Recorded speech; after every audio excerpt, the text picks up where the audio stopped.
Yuki Yu is the founder and research director of Energy Iceberg, a research agency and information platform focused on the Chinese clean energy sector.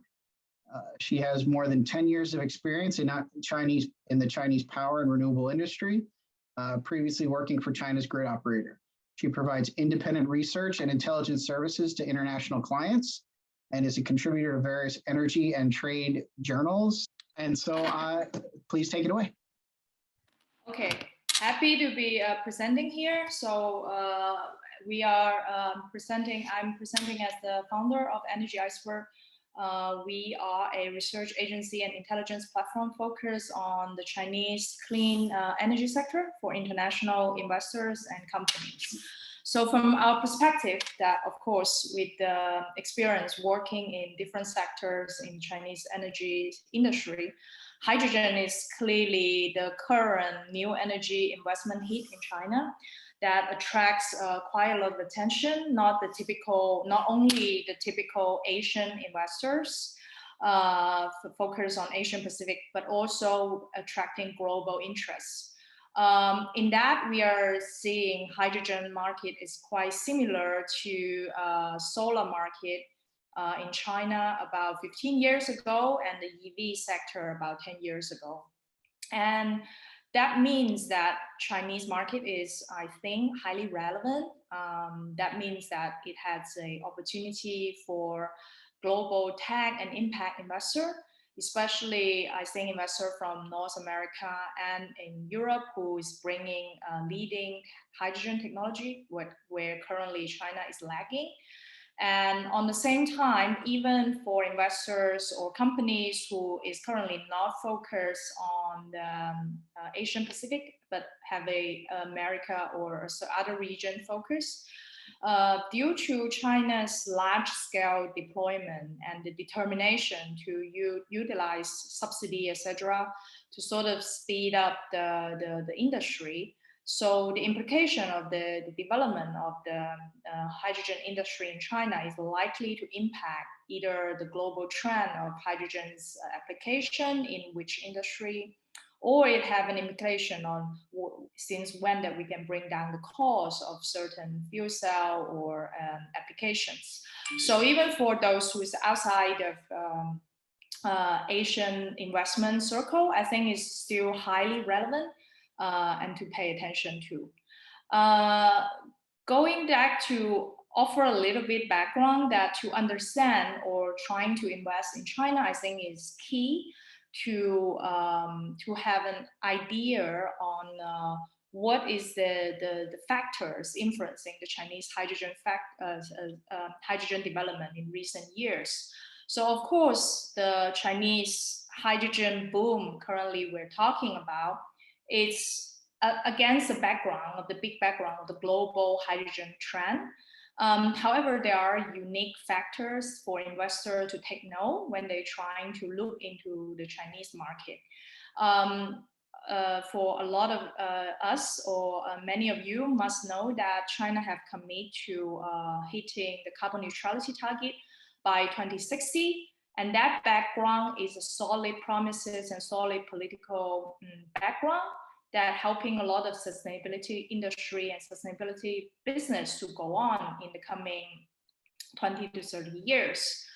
But in my opinion, that the most important factor for the Chinese hydrogen phenomenon is that last year, the Chinese government unleashed the fuel cell industry development demonstration, which is different from a subsidy provided to fuel cell vehicle car purchaser, but it is a funding from a national level to a handful of cities to develop the whole fuel cell and hydrogen energy value chain. So it is a funding to cities, each have about $2.8 billion funding to develop a whole hydrogen energy value chain. And so that is a key factor to take note. Where does this subsidy scheme goes? How would it involve? Whether it will involve more city, more player, and which direction does it bring to, would have a strong impact on not only investment in China, but also potentially investment in global setting. But another factor I want to emphasize is that if you look into the Chinese market, if you have interest in the Chinese hydrogen market, a key thing to know is that the current hydrogen development, it's also have a strong locality factor, locality feature, which means that a strong drive for the whole hydrogen investment or hydrogen business currently in China is driven by the local government. We're talking not only about the provincial government, but from municipality levels government. Actually, there are more than, based on our research, there are more than 50 cities involving around a dozen of province or states that are unleash quite a lot of policies to help the local industry to develop hydrogen company, hydrogen value chain, from gas production to all the way to vehicle production, vehicle application or industry application. So to know the locality, why is it important is because there are different reasons for the local government to support the hydrogen drive. And therefore, if you bring in different technology, you need to really look into the local level to understand which region to look and which region to cooperate. So we are talking about some provinces are hoping, because they have a massive renewable power build up, just like my former presenter had mentioned, renewable power to gas. A lot of the local government are hoping to see, and they see hydrogen as an energy storage option for their access or the excessive renewable power, which a lot of those renewable power needed to be waste or needed to be curtailed due to the lack of capacity, to a lack of either demand or grid capacity. So the local government are seeing energy store as a storage option for now. And so that in those regions, you need to look into according opportunity.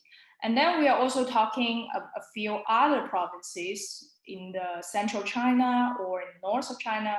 They are traditional conventional industry like mining, coal mining, petrochemical, iron and steel making, and those sectors are under tremendous political pressure from Beijing to sort of bring into sustainability element. So a lot of those local government are looking into hydrogen to incorporate into their traditional industries so that those industries can survive or can transform. And so those motivations are different. And then the third part, we're talking about some super city in China, more economic developed area like Beijing, Shanghai, Guangzhou, those areas that we are quite well known. Those governments are hoping to develop more of the fuel cell technology and fuel cell vehicle as the way to stand out in the technology competition in Asia Pacific region together with Korea and Japan. So there are different motivations in different regions. So when you're looking into investment opportunity or looking into market opportunity to launch your project in China, those understanding on the regional dynamic is very important.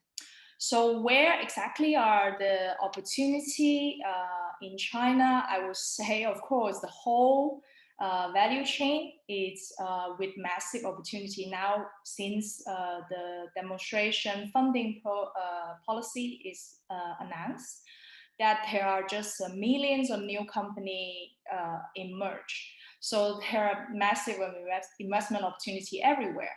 But based on our research, of course, in the past 1.5 years, most of the investment focus is on fuel cell system and fuel cell component manufacturing. And it's a heavy manufacturing focus of those investments.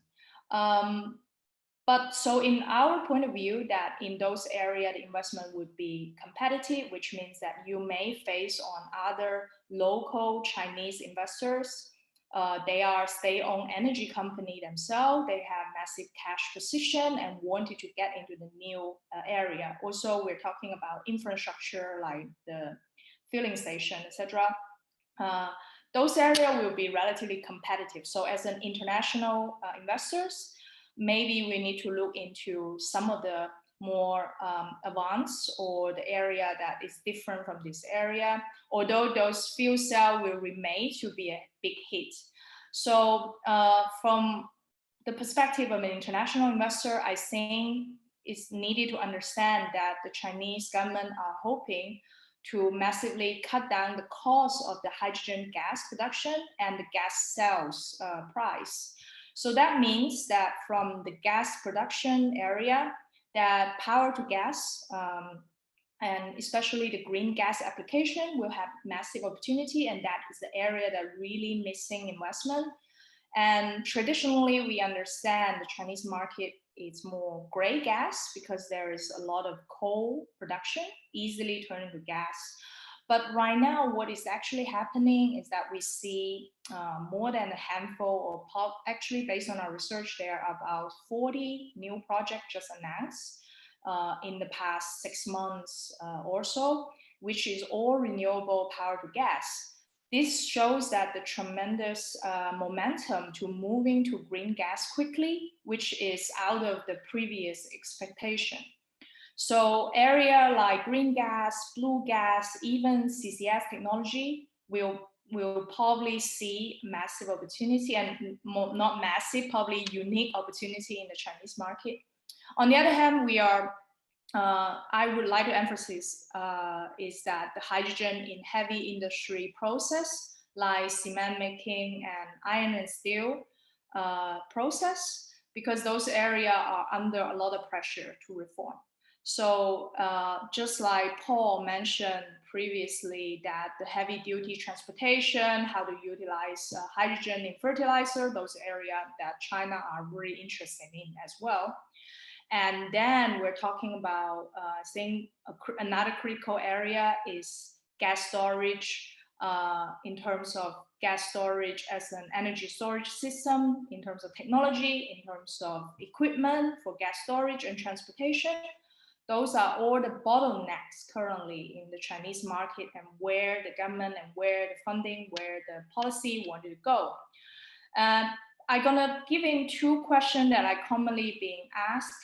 So I think that will be repeat here. So I will go for it first. One is that everybody knows what the Chinese market's sort of the setup in the energy sector, and everybody understands it's a closed market. So would it be, would China welcome to foreign investment? And of course, it is a very saturated market, that there is no lack of money in China. That's a common conception. But we understand that in the next 10 years, foreign capital, but especially those foreign investors who have access to technology and access to international market, are still welcome and heavily welcome in China. And that is already shown in quite a lot of local policy.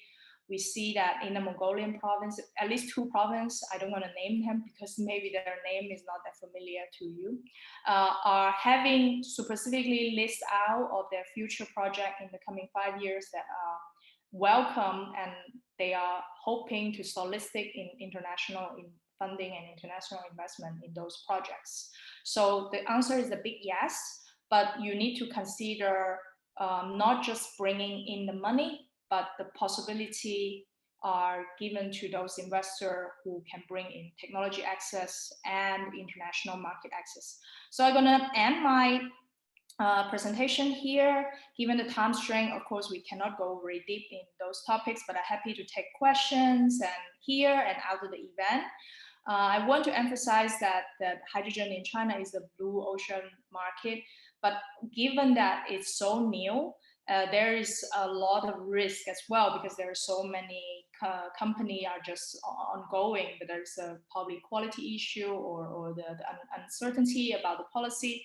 So that's why at Energy Iceberg, we launched China Hydrogen Energy Policy Navigator, and soon we'll have our data source about gas data services to international company and investor. So we are happy to help international investors and company to understand the market and examine projects. So feel free to contact us and my website is www.energyiceberg.com. So question, anyone? Yuki, that was extremely informative. And if you could maybe help some of those of us less familiar with the broader China market, aside from, obviously China's impact geopolitically, economically over the last 50 years. But when you're mentioning some of the policies being driven to promote hydrogen right now, and then you mentioned obviously some of the regional differences, no difference than we know here in the States, depending on what might be a need or the strengths of the individual local economies. Is there how does the dynamic work if there's the Beijing mandate for broader go forth and go hydrogen versus the maybe a regional one that might have a stronger emphasis? How does that interplay for someone that quite frankly doesn't know the market, whether I have technology that I'd like to bring?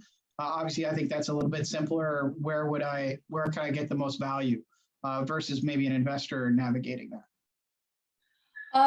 You need to look at both, unfortunately.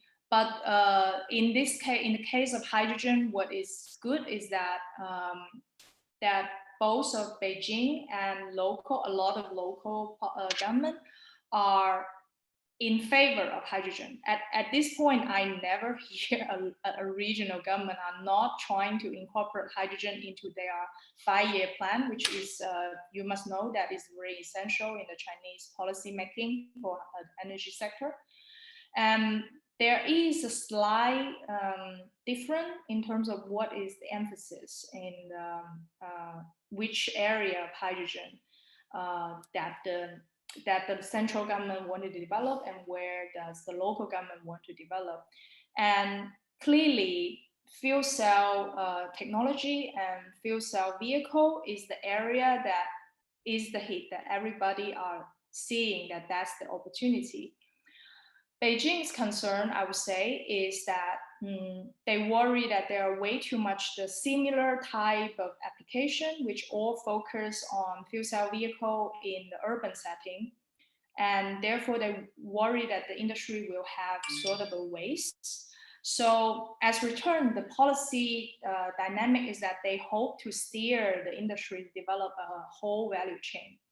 And as that's the background so try to understand the Beijing policy as the background. So that is a good news to the industry development. And on the same time, but if you're trying to bring in a specific technology, what you need to look into is that where does it fit into regional energy dynamic and where does it fit into the regional policy emphasis. So oftentimes people, when they get into the Chinese industry, they look into cooperate with a few state-owned enterprises, which is obvious because that's one probably you get into. But local government is a very strong factor and strong player in the Chinese energy market as well, which is often unknown or ignored by probably outsider. So do look into the local level policy and see where do they want it to go and does it fit into their plan in the coming 5 years. That would be, I think, helpful to when you wanted to bring in the technology, bring in the know-how, etc., to the Chinese market. Well, I think that just says that we need to contact the team at Energy Iceberg for however we move in. So Yuki, thank you for being our final speaker of the day.